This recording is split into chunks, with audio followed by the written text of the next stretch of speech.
नमस्कार, आदाब, सत श्री अकाल। आपका सभी का स्वागत करते हैं आपके अपने बेहतरीन बनाए हुए चैनल पे। तो भैया जी, जीनस ऑल सब्जेक्ट का ये मेन है चैनल। तो इसका दूसरा भाई भी आपका जन्म ले चुका है, उसका नाम क्या है, GAS ट्यूशन क्लासेस। अगर सब्सक्राइब नहीं किया है तो बहुत गद्दार आदमी हो आप, आपको करना चाहिए। और आपकी परीक्षा, जो परीक्षा आपकी जल्द आने वाली है, आपको दिखाने वाली है परीक्षा में किस प्रकार लिखते हैं। पूरा चमक रहा है कि नहीं, पूरा का पूरा छाप के लाए हैं, इतना छाप के लाए हैं कि आप भी बोलेंगे क्या बात है।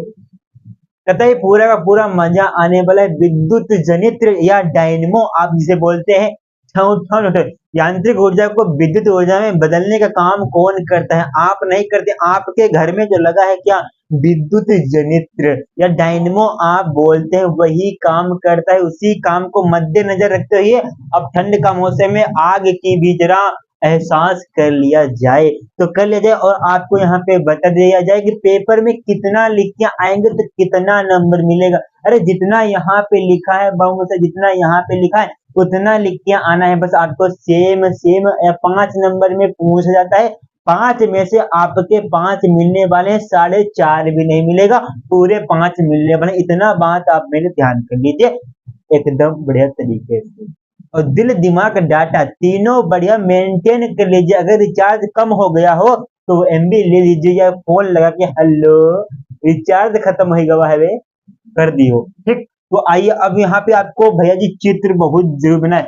हाई फाई चित्र नहीं बनाना है कि आपका हाई फाई चित्र बना होगा तो आपके नंबर अच्छे मिलेंगे, ये उससे मतलब नहीं। आपका चित्र स्पष्ट बना हो, स्पष्ट लिखा हो, स्पष्ट चमक रहा हो परीक्षा में, उत्तर पुस्तिका में, तब आपको नंबर पूरे के पूरे मिलने वाले हैं। तो बाबू मुझसे आज के इस वीडियो में क्या बात करने वाले हैं, विद्युत जनित्र क्या है, सिद्धांत क्या है, रचना क्या है, कार्य विधि क्या है, हर एक टॉपिक यहाँ पे आपका क्लियर कराने वाले हैं मेरे लाला। तो आइए बात करते हैं।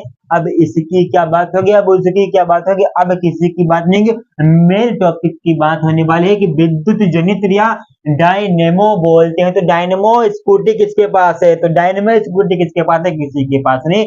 इलेक्ट्रिक वाली स्कूटी की बात होती है डायनेमो में। तो चलिए, विद्युत जनित्र के ऐसे यंत्र को यंत्र तंत्र विद्या का मात्रा है कि भूत प्रेत भगाने का कोई सिस्टम यहाँ पे आप चलवा रहे हैं मास्टर। अरे कतई नहीं चलवा रहे हैं, सिर्फ आपके लिए यहाँ पे लिखा है विद्युत जनित्र एक ऐसा यंत्र है जो यांत्रिक ऊर्जा को काहे में चेंज करता है। अरे विद्युत ऊर्जा में चेंज करता है भैया। आपका क्या होता है, डायनमो। आप उसे बोलते हो हाई फाई।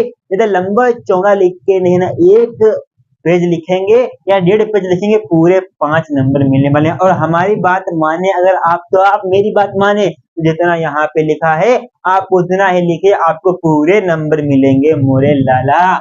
तो आइए यहाँ पे बात करने वाले हैं कि सिद्धांत क्या है, इसका सिद्धांत कि ये किस सिद्धांत पे कार्य करता है। तो आपके फेराडे चाचा बहुत होशियार थे, फिजिक्स में एक से एक नियम दे दिया, एक से एक प्रिंसिपल दे दिया उठा के।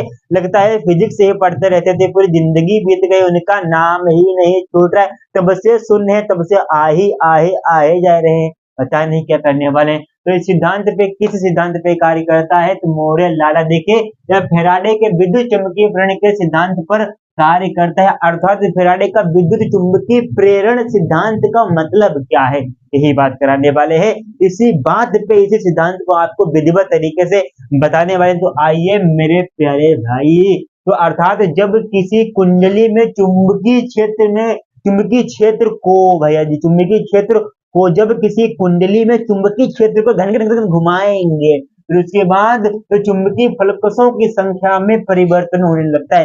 किसी कोई कुंडली लीजिए, उसमें चुंबकीय क्षेत्र को आप भन घुमाइए, फिर भैया चुंबकीय क्षेत्र में आप घुमाएंगे, फिर आपके जो आपका विद्युत फलकस होगा उसकी संख्याएं जो होती हैं, उनकी संख्याओं में धमाधम क्या होगा, परिवर्तन होगा।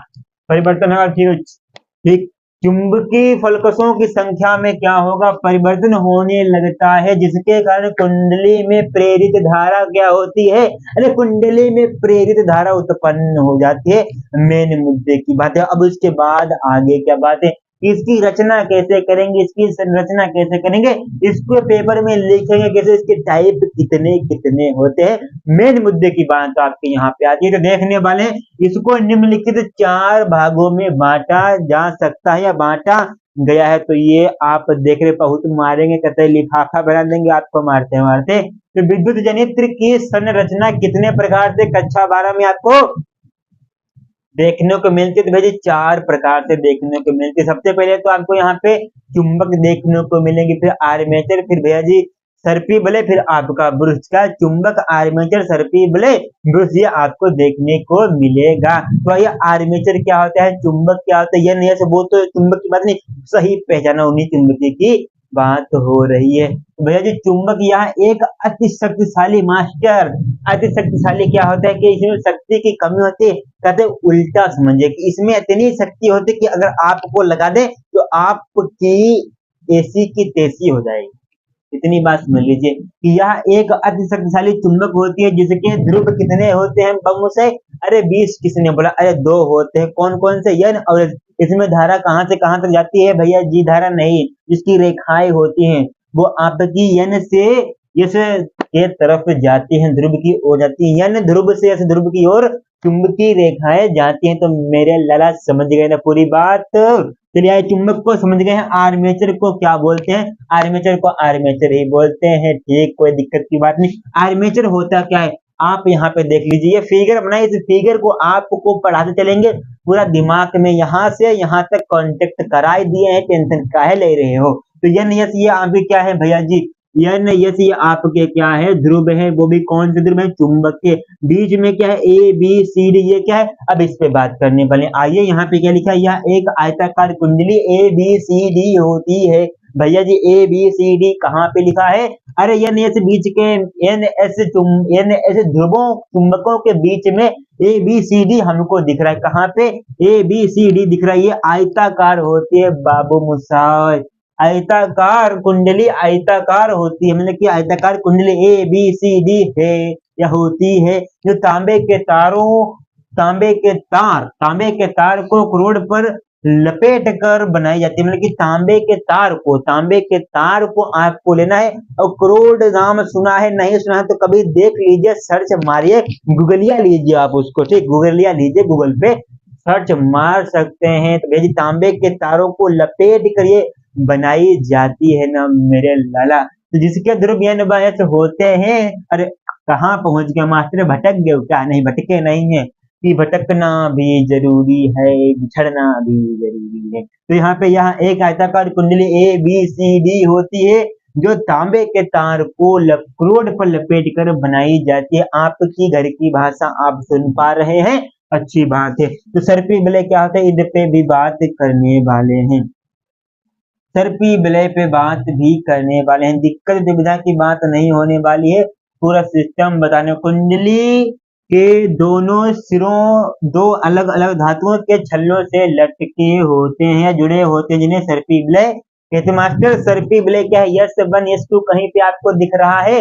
भाई, आपका सर्पी बलय है। तो ये आपका सर्पी बलय है, ये कुंडली से लटका हुआ है, कुंडली से जुड़ा हुआ है, यस वन यस टू, ठीक। कहाँ पे है मास्टर? अरे ये यस वन इससे जुड़ा है मास्टर, यस टू उससे जुड़ा है, कोई दिक्कत की बात नहीं होगी मेरे लाला। और ब्रुश क्या होता है? ब्रुश को भी देख लीजिए। सर्पी बले सदैव तांबे की बनी 2 पट्टियों को स्पर्श करते हैं। जो सर्पी बले होती है S1 S2, ये सदैव तांबे की बनी पट्टियों को स्पर्श करते हैं। भैया सर्पी बले कहाँ पे है? अरे सर्पी बले भैया जी S1 S2 है, ये किसको स्पर्श कर रही है भैया जी? B1 B2 को स्पर्श करी, ये B1 B2 ही आपका ब्रुश है। तो यहाँ पे वही तो लिखा हुआ है कि सर्पी बले सदैव तांबे की बनी 2 पट्टियों को स्पर्श करती है, जिन्हें ब्रुश कहा जाता है। अब आपको दिक्कत दुविधा परेशानी कतई भी नहीं होनी चाहिए। आगे बात करने वाले क्या होगी कि कार्य विधि क्या होती है? जब किसी बंद कुंडली ए बी सी डी को चुंबकीय क्षेत्र में रखकर घुमाया जाता है। जो आपकी कुंडली A B C D armature है, लेकिन यहाँ पे कुंडली की बात है, वही आप समझ लीजिएगा, ठीक। जब किसी बंद कुंडली ए बी सी डी को चुंबकीय क्षेत्र में रखकर घुमाया जाता है तो कुंडली में चुंबकीय फलकसों की संख्या में परिवर्तन होता है, जिसके कारण कुंडली में एक प्रेरित धारा उत्पन्न होती है। भाई ये उनकी कार्य विधि की बात करी गई, इंपोर्टेंट कार्य विधि, कतई धुआं करा दियो मास्टर। अब समझ में भी आ गया है, कोई दिक्कत दुविधा की बात तो नहीं कराने वालों। 1% आपको यहाँ पे दिक्कत नहीं होगी और पूरा समझा दिए हैं। और 10 मिनट का शो आपने ज्वाइन नहीं किया कि नहीं किया, अगर नहीं किया तो कर लीजिए। और चैनल को सब्सक्राइब करने का सबसे सही मुहूर्त यही है, आप इसको तुरंत सब्सक्राइब करिए और हमसे जुड़ जाइए। और दिल दिमाग तताई अपने फोन में रखना है और आपका दिल अभी धड़कना नहीं चाहिए। अपने जब तक पेपर ना हो तब तक धड़कना अड़कना सब बंद कर दीजिए। सिर्फ पेपर पेपर पेपर, कौन यूपी बोर्ड, बस बात खत्म, पैसा हजम और आपका वीडियो भी खत्म। फिर दोस्तों अगली वीडियो मिलेंगे। और लाइक तो आपको करके जाना है। और विद्युत जनित्र पढ़ा दिए हैं और आपका क्या पढ़ा दिए हैं बाबू मसाई, ट्रांसफार्मर पढ़ा दिए हैं, आप उसको देखिए समझिए। और आपका एक और पढ़ा दिया पीएन पूर्ण संधि डायोड पढ़ा दिए हैं, आप उसको देखिए। अर्ध भी पढ़ाएंगे लेकिन आपको टाइम देना पड़ेगा, पेपर से पहले सब कुछ पढ़ाएंगे, 2-3 बार पढ़ाएंगे। दिक्कत काहे ले रहे हो इस बार 450 पार। नमस्कार।